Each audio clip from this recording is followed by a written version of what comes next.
नमस्कार, मैं चंदन उपाध्याय आप सभी लोगों का बहुत बहुत स्वागत एवं अभिनंदन करता हूं आपके अपने YouTube चैनल साइकोलॉजी वाले गुरुजी में। आज हम लोग अपने क्लास में सीटेट 2022 के सिलेबस के अनुसार CDP के जिस महत्वपूर्ण टॉपिक पे बात करने वाले हैं वह है बुद्धि का मापन। बुद्धि के मापन के अंतर्गत हम बुद्धि लब्धि जो टॉपिक है वो बहुत ही महत्वपूर्ण है। वो अक्सर जो है तमाम तरह के शिक्षक भर्ती की परीक्षाओं में इससे क्वेश्चन बहुत ज़्यादा आता है, इसलिए आप जो है वीडियो को पूरा लास्ट तक देखें। और अगर आप चैनल पे नए हैं तो चैनल को सब्सक्राइब करके बेल आइकन को प्रेस कर दीजिएगा ताकि आपको साइकोलॉजी से रिलेटेड ऐसे वीडियो मिलते रहे।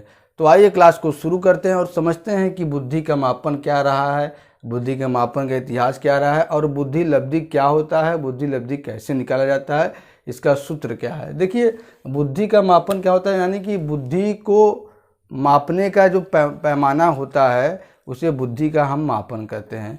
ठीक है, बुद्धि के मापन का कार्य सर्वप्रथम गाल्टन 1884 ने प्रारंभ किया। तो ये क्वेश्चन यहाँ से बनता है कि बुद्धि के मापन कार्य सर्वप्रथम किसने प्रारंभ किया, तो गाल्टन 1884 ने प्रारंभ किया। बुद्धि मापने के लिए सबसे पहला बुद्धि परीक्षण किसने तैयार किया, बीने तथा साइमन ने 1905 में विकसित किया, जो कि 3 से 15 साल के बच्चों के लिए था। बुद्धि लब्धि के संप्रत्यय को टर्मन तथा उनके सहयोगियों ने निकाला, यानी कि बुद्धि लब्धि का जो संप्रत्यय है, जो सूत्र है, इसको टर्मन तथा उनके सहयोगियों ने निकाला।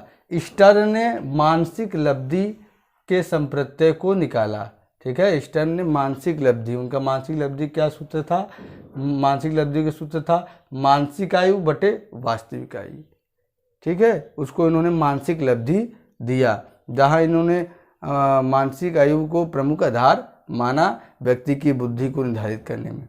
इसी संप्रत्यय से प्रभावित होकर टर्मन तथा उनके सहयोगियों ने बुद्धि लब्धि का संप्रत्यय 1916 में निकाला, यानी कि जो स्टर्न ने मानसिक लब्धि का सूत्र दिया था, इसी से प्रभावित होकर टर्मन और तथा उनके सहयोगियों ने 1916 में बुद्धि लब्धि का संप्रत्यय निकाला।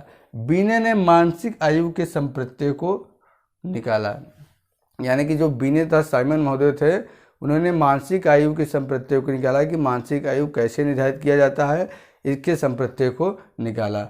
बुद्धि लब्धि का सूत्र टर्मन के अनुसार क्या है, सूत्र क्या है, मानसिक आयु बटे वास्तविक आयु। वास्तविक आयु को क्या कहा जाता है, शारीरिक आयु गुणे 100।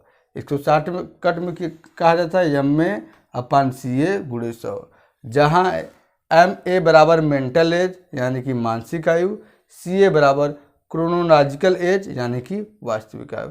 अब बुद्धि लब्धि के सूत्र निकालने में 2 आयु का चर्चा किया जा रहा है, एक मानसिक आयु, दूसरा वास्तविक आयु।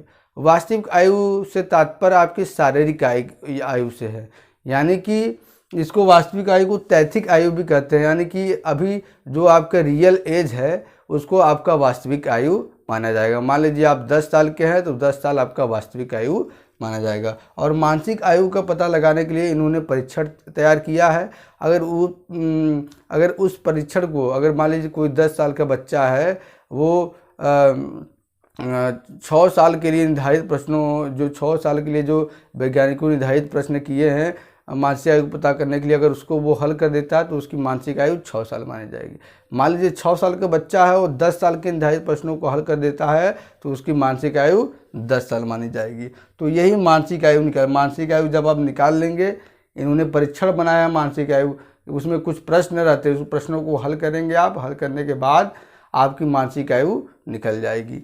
ठीक, उसके बाद मानसिक आयु में बटा आपकी जो वास्तविक आयु उसको करके गुणे आप 100 कर देंगे, आपका बुद्धि लब्धि निकल जाएगा।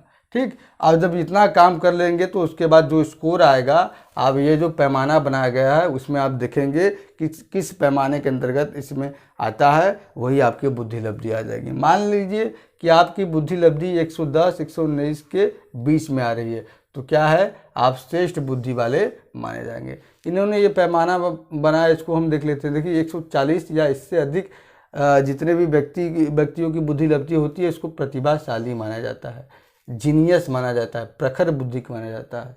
और 120 से 139 तक जिसकी बुद्धि होती है, इसको अति श्रेष्ठ, वेरी सुपीरियर। और 110 से 119 तक श्रेष्ठ माने जाते हैं। 80 से 109 तक जिनकी बुद्धि लब्धि होती है इनको सामान्य स्तर का माना जाता है। 80 से 89 तक जिनकी बुद्धि लब्धि होती है इनको मंद माना जाता है, डल। और 70 से 79 तक जिनकी बुद्धि लब्धि होती है इनको सीमांत मंद बुद्धि, बॉर्डर लाइन कहा जाता है। और 60 से 69 तक जिनकी बुद्धि लब्धि होती है इनको मंद बुद्धि या मोरोन कहा जाता है। और 20 से 59 तक जिनकी बुद्धि लब्धि होती है इनको हीन बुद्धि इम्बेसाइल कहा जाता है। और 20 या इससे कम जिनकी बुद्धि लब्धि होती है इनको जड़ बुद्धि कहा जाता है। तो ये पैमाना बनाया गया है कि जो है जिससे आप पता कर सकते हैं कि किसी भी व्यक्ति की बुद्धि लब्धि क्या है। तो यहाँ सूत्र से हल करने के बाद जो प्राप्तांक आपको प्राप्त होगा, आप इस बुद्धि की लब्धि के मान तथा उसके अर्थ में देखेंगे, जिस पैमाने में फिट बैठेगा वही आपकी बुद्धि लब्धि होगी। इससे क्वेश्चन भी 1-2 ठो बनता है और इन सभी से भी आपका क्वेश्चन है, यानी कि ये जो कॉन्सेप्ट है इससे 500 क्वेश्चन आपको किसी भी प्रकार की परीक्षा में देखने को मिल जाएगा। जैसे वो कह रहे हैं कि इससे समान स्तर के व्यक्तियों की बुद्धि लब्धि कितनी होती है, तो 80 से 109 तक। अब हमने एक एग्जाम्पल लिया है, एग्जाम्पल के माध्यम से सबको समझाया कि मान लीजिए कोई मानसिक परीक्षण हुआ, उसमें किसी छात्र की वास्तविक आयु कितना है 10 है और उसकी मानसिक आयु 9 है। क्यों 9 है? क्योंकि वो 9 साल के लिए जो जितने निर्धारित प्रश्न किए हैं उसको वो हल कर पा रहा है, इसलिए उसकी मानसिक आयु 9 है। तो उसकी बुद्धि लब्धि क्या होगी? MA/CA × 100, यानी कि 9/10 × 100 = 90। अब 90 आ गया प्राप्तांक, तो 90 को मिलाएंगे कि आपको इस तालिका में कहाँ फिट बैठ रहा है। तो देखिए 90 जो है 80 से 109 के बीच में आ रहा है। अतः इस छात्र की बुद्धि लब्धि क्या होगी? IQ लेवल क्या होगा? सामान्य होगा। तो आज की क्लास में हमने देखा बुद्धि लब्धि क्या होता है, बुद्धि के मापन से संबंधित जितने भी इम्पोर्टेंट क्वेश्चन थे जो परीक्षाओं में पूछे जाते हैं उनको सभी के बारे में हमने चर्चा किया। आगे की क्लास में बुद्धि के सिद्धांत के बारे में हम चर्चा करेंगे। मिलते हैं हम अपने अगले क्लास में, तब तक के लिए आपका बहुत बहुत धन्यवाद।